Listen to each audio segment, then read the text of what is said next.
I'm Lisa Evers, and this is Street Soldiers. Fox 5 and Hot 97 present Street Soldiers with Lisa Evers. The NYPD is at a crossroads. Some critics accuse it of over-policing, while others say not enough is being done to keep our streets safe. So where do we go from here? At a time when fare beating and possessing marijuana have been decriminalized and crime is at record lows, many New Yorkers were surprised that selling the fried dough sticks known as churros could get you cuffed. Critics say it was over-policing. The NYPD said the officers were just enforcing the law. I think that the City Council should take a very close look at these laws that are allowing these kinds of things to happen and just ask, is it worth it? NYPD Sergeant and Sergeants Benevolent Association President Ed Mullins says cops are being put in the middle. In many ways, it's a stupid arrest, but to be fair to the cops that were there, they were sent there because of a woman who has a long history of doing it. She's had 10 prior violations for selling these. If you call the police and there's a law on the book, we have to enforce that. The NYPD says that year to date through November 10th, there's been a 24% decrease in the number of arrests in the subway, but there's been a significant increase, 22,000, in summonses issued for fare evasion. The point is that the police are still stopping you and is interacting with you. And so that level of interaction, even though the arrests are down, are still at the same levels they've been at before. It's just now more summonsing and less arrests. The death of Eric Garner at the hands of police after a decade of stop and frisk and the 5 years it took for Officer Daniel Pantaleo to be fired from the department did damage to police relations with communities of color, says Phillip Hamilton. If there's no concession that anything was ever wrong, how is the community then to trust that moving forward, anything's going to be right? So I think accountability is a key point in terms of improving those relations. There's many aspects to this. Let's find out what our panel has to say. Joining me is Phillip Hamilton. He's a criminal defense and civil rights attorney and also the founder of the Phillip Hamilton Law Firm. Phil, great to have you with us again. Thanks for having me, Lisa. Thank you so much. Also joining us is Josmar Rujillo. He's a writer and activist and the co-organizer of the Swipe It Forward campaign. Josmar, great to have you with us. Thanks, Lisa. Thank you so much. Also joining us is Ed Mullins. He's the president of the Sergeants Benevolent Association. He's also an NYPD sergeant himself, assigned to Brooklyn South detectives. Ed, great to have you with us. Thanks, Lisa. Thank you so much. And I also want to mention that we invited the NYPD to send a representative to be with us for this panel, but they declined our invitation. So let's get right to it. Ed, as you look around, you've been a police officer for many, many years. What do you see happening overall? What's your big picture take on what's happening in New York? Well, we're kind of at a crossroad right now. I think that, you know, I came in 1982, so I've seen a city when it was 2,700 homicides and under 300 homicides. But what we're seeing is that we have a city that many residents believe is safe. We're being told the numbers are down, crime is down, but there's a perception, there's a feeling that the city isn't safe. And we're seeing you know, incidents of shootings, homicides are starting to spike, the rapes are starting to spike. We see minor crimes that, you know, people are dealing with every day, riding the subways. The woman that was pushed up against the train and, you know, hits her head off the side of the train. Some of it is, you know, not real hardcore criminals, but people that need help and aren't getting it, right? People that are mentally ill and are out there. And we're seeing you know, minor crimes, urinating in the streets, and things along those lines, which are very disturbing to people. We describe those as the quality of life crimes. And let's talk about those quality of life crimes, because Josmar, in terms of your activism, your writing, and being outspoken on a lot of these issues, coming out of the era of stop and frisk, which was very oppressive in communities of color, where do you see us being at now with the police and police relations? Because we see, you know, we see people dumping water buckets on cops. We also see enforcement activity in areas like with the vendors that people might not expect. Yeah, I think for a lot of people, especially people who've come of age in the last couple of years of the Black Lives Matter movement, there's a question of the legitimacy of what policing as an institution is and when and where it's appropriate. In the case of the churro vendors, a lot of people were outraged because they don't see churro women, mostly immigrant women, as threats to public safety. When Eric Garner was selling loose cigarettes, allegedly, people didn't really see that as a public safety threat. And so the question is, why do we have to have police in some of these low-level, nonviolent situations when there are alternatives to policing? And so people are starting to reframe the question of when policing, whether you're talking about quality of life policing or broken windows policing, is really appropriate, and when there are other alternatives. If there's public urination, can there be more public bathrooms? If people are hopping the turnstiles, are there economic economic solutions that we can come to the table and say, let's get help for these people? When there's mental health, is it better to send a police officer or someone who might have mental health training? And so the idea of like finding alternatives to policing is something that young people, especially now who've come of age, are now starting to take more seriously. All right, Phil, when you look around, and as our guest said, is this a time, are we at a point now where as a society, at least here in New York City, where we have to reframe what is the real role of police officers? I think that's what's going on. No, absolutely. And I think that's a continuing discussion we've been having, I would say, over the course of at least the last 10 years, kind of going towards that latter end of Bloomberg's mayoralship and then coming into de Blasio. I mean, that question has definitely been there. I have seen a lot of changes within the courts. I remember, I used to be at the Bronx Defenders. So, you take any given summer Sunday evening at arraignments on 161st Street back in 2009, 2010. I mean, it was just packed when you would go back into those cells with people that had been arrested for, public urination or trespassing, all of these low-level, broken windows-oriented offenses that, now these days, I'm not one to sit here and say where I haven't seen change or where I haven't seen positive change, where there has been some. It's just not like that as much anymore. I'm not going to say clearly that people still aren't being arrested for crimes that, could we have some alternatives, as you discussed, to those people being arrested, the churros vendors, those who are jumping the turnstile. There's no reason why at the end of the day you should be sitting in a cell for 48 hours, 24 hours along those lines just for, wanting to get on a train that you just couldn't afford.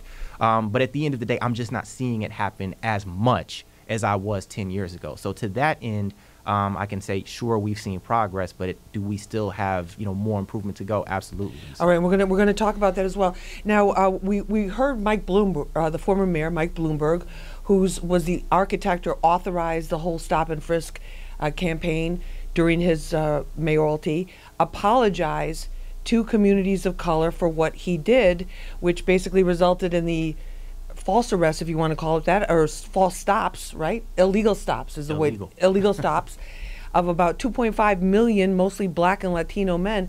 And Ed, what do you think about that? Well, I think we need to look at Bloomberg in the totality of what occurred. And he's not the architect of stop and frisk. This was done under Bratton. Okay. When Bratton came in, it started with broken windows policing, as Phil just brought up, and this thing snowballed. And where it snowballed, and the cops have taken the bad rap for this. And when I say the cops, I mean the people in the street, not the policymakers, because the policymakers the cops deserve are out the there bad answering rap. the 911 call when somebody goes, "Hey, they just fired a gun." This all escalated as a result of CompStat and number-driven policing. That's where this escalated. The famous quota debates. The cops were giving quotas, like, I don't care what's happening, you get me some arrests. Precinct commanders were being brought into CompStat, answering for the crimes in their communities. And if you had a spike in crime, you were humiliated amongst all your peers. So some overzealous genius came up with the idea of, let's create a sheet to track stop, question, and frisk. And this became no different than a summons quota. In the end, we ended up with millions of stops. Now, stop, question, and frisk is a good tool. A traditional police. If it's used in accordance to Terry versus Okay, Ohio. but obviously it wasn't because a federal judge ruled that it was unconstitutional. Correct. Josmar, just real quick before we go to break, in terms of your take on this whole reversal on stop and frisk. I mean, for people who were stopped and frisked and had their dignity and humanity robbed of them at the moment, I mean, the apology doesn't come with any compensation. It doesn't come with, a time machine to go back and undo what happened. So I think it's something that Bloomberg thought was good for him politically, but how good is it for communities of color who had to endure it? I don't see any benefit for them. Coming up, if crime is down, why are summonses in the subway going up? That's coming up next. Stay with us. For O'Neill to say that this is the new direction, I got 38 years in the NYPD. He has been the worst police commissioner I've seen in my 38 years in the police department.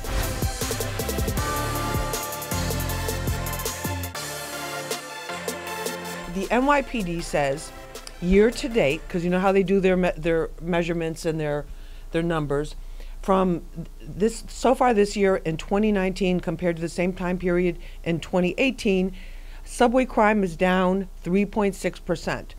They say that arrests in the transit system, within the transit system, are down 23%. But they say year to date there's over 20,000 more summonses being issued. And that the explanation for that they say is that there are fewer arrests because now you don't get arrested for fare beating, but people do get summonses, and that's why the summonses are up. Phil, what do you think about that? I think that it can potentially be correlated with the fact that, okay, now no longer are the DA's offices prosecuting the fare beaters, and so then the question then becomes, okay, so then let's just be frank, where do we get that money? Right? Because generally with those summonses, a lot of times you'll have the fines, you'll have the fees that come along with any of those adjudications or, convictions. But to that end, I think that the questions that a lot of people have is why ultimately are a lot of these resources being put into, like you said, targeting these nonviolent, otherwise just regular, nice people, right? When we talk about the churros vendors or what have you, not those that are dealing with the mental health issues, but even to the extent that you're dealing with a lot of those people that have the mental health issues within the subway, the question then becomes, well, what can we do better as a city to ultimately get them from having to live on the trains or live within or roam the streets without help, right? Right, without help. So I think it leaves open a lot of those questions. And I think, in terms of just like that rise in summons, it also just leaves open, why are we putting all of this energy and all of this focus into this over-policing in lieu of actually fixing a lot of the issues that we see within the subway? Josmar, in terms of the over-policing in the subway, a lot of people would, it's kind of unspoken code of the streets. People would know you're not going to try to sell anything on the platform at the Rockefeller Center Station or Grand Central Station or any of those major hubs. And East New York is a major hub, but it's also, in Brooklyn, it's further out. And people were going like, wait a minute, why are they bothering these women selling these churros, which are fried dough sticks, basically. They're selling 4 for $3. This is their way of, making a living. Why are they being bothered? Do you feel like this is over-policing? Yeah, and I think it's also based on a history of New York City of always punching down towards people who sometimes are just making money to feed their families, sometimes are poor, working class people, and it's much easier to be able to punch down towards someone who you don't think will be able to advocate for themselves or speak up for, or people won't rally around, than to engage in real issues. The MTA, for example, has real financial mismanagement issues, and it's much easier for them to blame a churro lady or to blame fare beaters instead of pointing the fingers at themselves and saying, why are we mismanaging state funds? And wasting so much money, as some people say. And money that could be spent on subsidized Metro cards or giving these women the opportunity to start their own businesses or something like that. Okay. And when you saw what happened with the churros vendors and this young man selling candy in Harlem, what do you think about those kind of things? Here's what I think. I don't think the issue is about over-policing. If we don't want to enforce those laws, the laws should be changed. Who wants someone sitting in front of their building playing loud music in the middle of the night? And you can say, well, that's mine. I'm enjoying my music. That's okay. But there's a law for that, okay? Do I think enforcing, a woman selling churros on the subway is I think it's stupid, to be honest with you, that we're enforcing stuff like that. However, I just rode the train yesterday, and on the platform are 2 people selling, these items, and it does create an obstruction along the platform. Me, I walk around it. I'm used to it. I'm a city kid. I know what it's about. Another guy playing a violin. So the question is, do we want this on the subway or not? But to call it as over-policing, if the law is there and someone complains, the police have to respond to that. If you don't want the police to respond to that, and the elected officials who are complaining about it, then change the law. City council can do that like this. It's that fast. It's not a state law. All they got to do is start to write it, deal with the MTA, home rule message goes to Albany. If they wanted to take those steps to do it, they could do it. But to put it onto the police to say, well, you're just picking on some lady, who's trying to make a living. I get it. I get she's trying to make a living. I get that, okay? And I think most cops do. But once someone complains, it has to be addressed.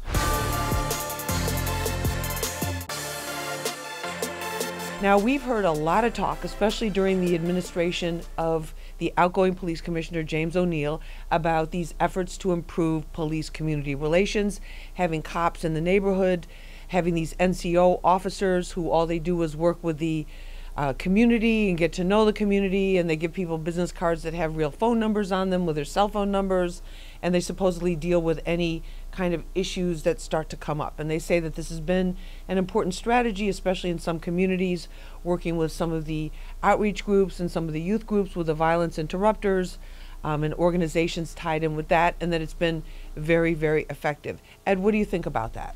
I'm not an advocate of that program. I think that if we look at what has transpired since O'Neill's been commissioner, is we have a much more divisive atmosphere in the communities, a much more distant relationship between cops and community.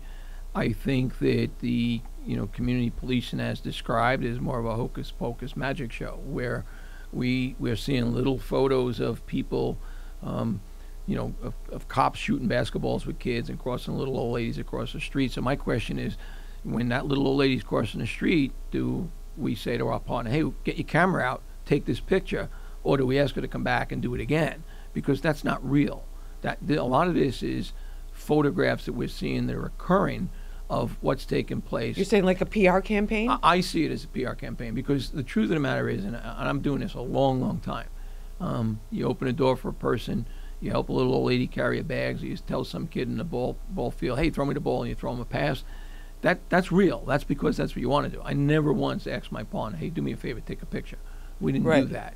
And you just came from a place where you got up in the morning and you knew that talking to people walking into a building saying, hey, good morning, how you doing? Things like that were normal. Cops do that every day, but we're documenting it to show the public, see, we're good people too. And I think that taints it. And for O'Neill to say that this is the new direction, I got 38 years in the NYPD. He has been the worst police commissioner I've seen in my 38 years in the police department. He does not lead, and we have more of a divisive atmosphere amongst cops and community today than I've seen in 38 years, even at the height of stop, question, and frisk. Okay, wow, that's a strong statement. And his supporters, of course, would say he's driven crime down to historic lows. At the same time, they've also driven down the arrests. Well, you have to look at what's changed in New York City, right? We have a cultural change in New York City overall. Midtown South Precinct on 42nd Street, 9th to 8th Avenue, you had 95 robberies a month back in the 80s and 90s, a month on one block. Whereas today we have Disney. So of course you're not going to have that type of number. Okay, but let me get a comment from our other guests too about this community policing thing. Josmar, from your perspective as a member of the community and an activist, do you feel that over the since the Eric Garner incident, because that's when they did this retraining of the police officers who were out on the streets, that's when the federal court order, right, Phil, came down that they had to, or consent decree, or Garner was what, in 2014, and then that came, so like, that 2013, yeah, right before it, as they were enacting all those things. Right. Josmar, do you feel like this? Do you feel like things have improved over the last since Eric Garner? No, I think people are having, over time, the stop and frisk, then the broken windows, and the churro incidents, the Eric Garners, the Akai girls. People, those types of things tend to wear on people. And so I think that what's caused this is the division between the community and the police. It's because there's historically been a division. This isn't a new conversation we're having. We're rehashing old conversations. I do want to say that, coincidentally, I do agree with Ed about community policing being a public relations stunt. It's not the first time it was rolled out. It was rolled out in '94. It was attempted in the 1980s. Police officers, and one thing I'll agree with the police unions is that police officers are not social workers. They're not people who should be going out and doing these kinds of, crossing little old ladies across the street or dealing with people with mental health issues. There are other alternatives for that. And I think the problem is that we keep trying to push policing as the solution for everything, whether it's community policing, neighborhood policing, precision policing, this, that policing. But it doesn't have to be policing. I want to thank all of you for being with us for this episode of Street Soldiers. Phillip Hamilton, thank you so much for being with us. Thank you for having me. Josmar Rujillo, great to have you with us. Thank you so much. And Ed Mullins, Thank you. great to have you with us. Thank you so much. And thank you for joining us for this episode of Street Soldiers. I'm your host, Lisa Evers. Remember, use your mind, it's your best weapon. I hope it's your only weapon. And let's push for peace.